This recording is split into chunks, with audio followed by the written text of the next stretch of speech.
لا إله إلا الله. الحمد لله رب العالمين الصلاة والسلام على رسول الكريم وعلى آله وصحبه أجمعين ومن تبعهم بإحسان إلى يوم الدين أما بعد. ரமலானுடைய நோன்பை முறிக்காத விஷயங்கள் காரியங்கள் என்ன அப்படின்றத பற்றி பார்க்கும்போது முதல் விஷயம், ஒரு மனிதன் நோன்பு வைத்த நிலையில் மறதியில் எதையாவது சாப்பிட்டாலோ அல்லது எதையாவது குடிச்சிட்டாலோ நோன்பு என்னது முறியாது.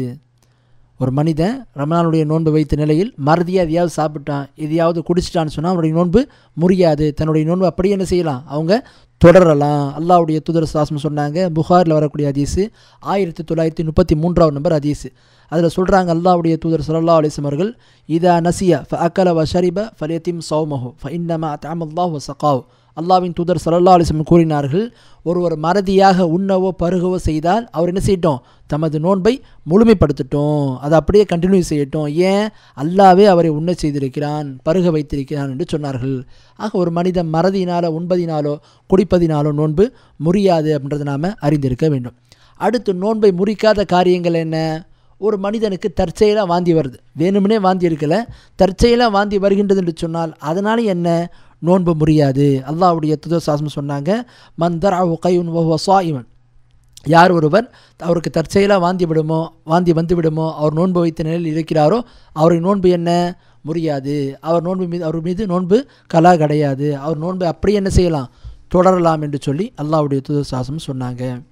அடுத்து நோன்பை முறிக்காத காரியங்களில் மூன்றாவது காரியம் என்னன்னு சொன்னால், ஒரு மனிதர் நோன்பு வைத்த நிலையில் வெப்பத்தை தணிப்பதற்காக சூட்டை தணிப்பதற்காக வேண்டி என்ன செய்கிறாரு, குளிக்கிறாருன்னு சொன்னால் அதனால் என்ன, நோன்பு முறியாது. அல்லாஹ்வுடைய தூதர் ஸல்லல்லாஹு அலைஹி வஸல்லம் என்ன செய்திருக்கிறாங்க, நோன்பு வைத்த நிலையில் தன்னுடைய தலையின் மீது தண்ணீர் ஊற்றுவதை நான் பார்த்திருக்கிறேன் என்று சொல்லி அபூபக்கர் இப்னு அப்துர் ரஹ்மான் சொல்லக்கூடிய அந்த தாபி ஒரு சஹாபியிலிருந்து அறிவிக்கிறாங்க. ஆக இது என்ன, ஒரு சரியான ஹதீஸ் அபூதாவுதில் வருது. ஆக இவ்வாறு ஒரு மனிதன் நோன்பு வைத்த நிலையில் குளிப்பதனால நோன்பு முறியாது அப்படின்றதை நாம் விளங்கி கொள்ள வேண்டும். அடுத்து நோன்பை முறிக்காத காரியங்களில் நான்காவது விஷயம் என்னென்னு சொன்னால், தொண்டையை அடையாத விதத்தில் உணவுகளை ருசி பார்ப்பது. பெண்கள் குறிப்பாக செய்வாங்க. நோன்பு திறப்பதற்காக இஃப்தாருக்காக வேண்டி இந்த உணவுகளை தயாரிக்கும் போது அதில் உப்பு இருக்கா உரப்பு இருக்கா அப்படின்றத பார்ப்பதற்காக வேண்டி என்ன செய்யலாம், அந்த பாத்திரங்களில் இருக்கக்கூடிய விஷயங்களில் நம்ம ருசி பார்க்கலாம். அந்த நுனி நாக்கில் பார்ப்பதினால அந்த தொண்டையை அடையாத விதத்தில் ருசி பார்ப்பதில் நோன்பு முறியாது அப்படின்றதை நாம் விளங்கி கொள்ள வேண்டும். இது தொடர்பாக அப்துல்லா இப்னு அப்பாஸுடைய ஒரு கூற்று வருது, புகாரில் வரக்கூடிய இதில் நம்ம பார்க்குறோம். அதில் சொல்கிறாங்க, சமையல் பாத்திரத்தில் உள்ளது அல்லது வேறு எதையும் ருசி பார்ப்பதில் தவறில்லை, அவ்வாறு ருசி பார்ப்பதினால் நோன்பு முறியாது என்று அப்துல்லா இப்னு அப்பாஸ் அவர்கள் சொல்லியிருக்கிறாங்க.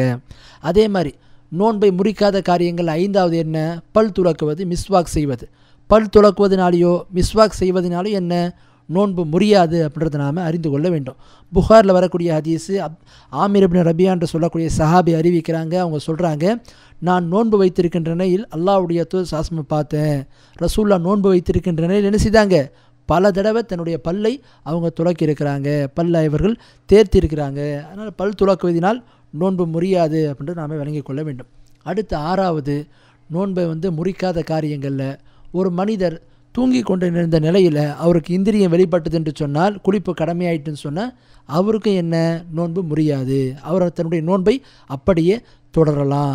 இந்த 6 விஷயங்களால் நோன்பை முறிக்காத காரியங்கள் என்பதை நாம் அறிந்திருக்க வேண்டும். வாஹ்ரு தானா அல்ஹம்துலில்லாஹி ரப்பில் ஆலமீன்.